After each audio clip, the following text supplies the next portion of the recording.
Welcome back once again into the SD tutorial. Right now, this is the second part of this chapter.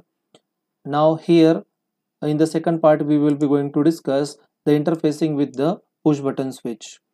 This is the AVR microcontroller. Here, the pin number C5. It is the connected one of the push button. Here, push button is connected.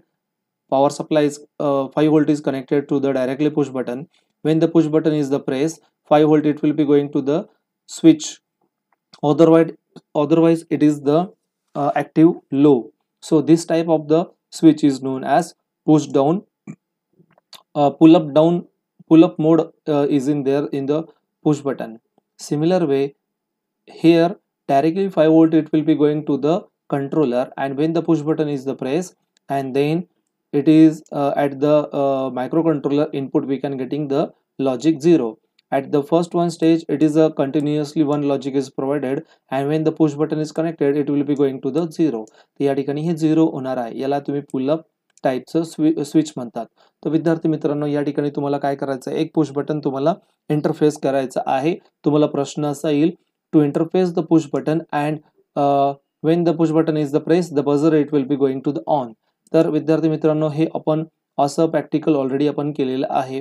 तर या ठिकाणी तुम्हाला एक्झामला काय अपेक्षित आहे का तुम्ही विद्यार्थ्यांनी ही जी आहे, तर या ठिकाणी हे पुश बटन आपण या डी स्विचला आपण कनेक्ट केलं आहे. ऑलरेडी हा सप्लाय आपण या ठिकाणी देत आहोत, आणि ज्यावेळेस स्विच प्रेस केलं जाईल त्यावेळेस हे पुल लॉजिक 0 होणार आहे. हे म्हणजे पुल अप टाईपचं स्विच आहे. आणि या ठिकाणी तुमचं बझर लावलेलं आहे. या ठिकाणी या बझरला ज्यावेळेस आपण लॉजिक 1 पाठवणार त्यावेळेस हे बझर ऑन होणार आहे. तर विद्यार्थी मित्रांनो, आपल्याला काय प्रोग्राम करायचा, when the push button is the press your buzzer it will be going to the on. So what is the program. तर या ठिकाणी विद्यार्थी मित्रांनो, तुम्ही ॲटमेगा 16 हे डायग्राम काढताना हे तुम्ही पिन नंबर 9 ला हे रिसेटचं कनेक्शन अशा पद्धतीने तुम्ही केलेलं होतं. नंतर पिन नंबर 12 आणि 13 हे क्रिस्टल या पद्धतीने कनेक्शन केलेलं आहे. नंतर पिन नंबर 10 ला हे VCC द्यायचं आहे. 11 आणि 31 या पिन नंबर ग्राउंड करायचे आहे. ॲटलिस्ट एवढं कनेक्शन तर तुम्ही केलं पाहिजे. ठीक आहे, अशी डायग्राम तुम्हाला एक्झामला अपेक्षित आहे. त्यानंतर आता प्रोग्रामकडे येऊया.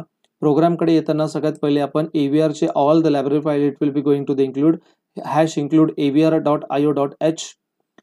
program is initialized with the integer main. Here our character, the switch is equal to the 0. Here we use the switch as an character. या ठिकाणी तुम्ही पोर्ट C ला तुम्ही FF करत आहात, म्हणजे तो आउटपुट म्हणून डिक्लेअर करत आहात, आणि पोर्ट D ला हे तुम्ही इनपुट म्हणून डिक्लेअर करत आहात. ज्यावेळेस तुम्ही इनपुट म्हणजे काही जर घेत असाल त्याला लॉजिक 0 पाठवायचा, आणि एखादी आउटपुट डिव्हाइस लावत असाल LED 7 सेगमेंट डिस्प्ले बझर, तर तेव्हा त्याला लॉजिक 1 पाठवायचा आहे. while 1 for the infinite loop.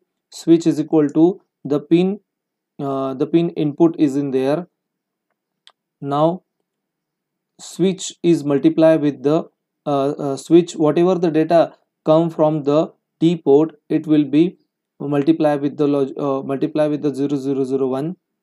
If the switch is equal to 0, then port C it is equal to logic 1, else the port C is equal to the logic 0. जर आपलं या ठिकाणी switch हे लॉजिक 1 असेल, तेव्हा या ठिकाणी 0 0 0 0 नंतर 0 0 0 1 हे आपण या ठिकाणी स्विचला मल्टिप्लाय करतो, म्हणजे उरलेल्या सगळ्या 0 होतील.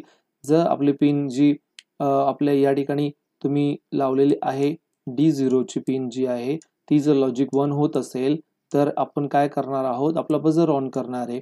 बझर साठी सुद्धा तुम्ही या ठिकाणी बघा, हे आपण C0 ला आपण कनेक्ट केलेला आहे, त्याच्यामुळं हा अशा पद्धतीने इतका छोटासा प्रोग्राम तुम्हाला या ठिकाणी दिला आहे. तर एक्झाम मध्ये तुम्हाला असा प्रश्न विचारला जाईल, interface with the AVR microcontroller with the switch and buzzer. So diagram is for the 2 marks, and for the 2 marks there is the program. So thank you so much. Stay tuned for the next video. Thank you.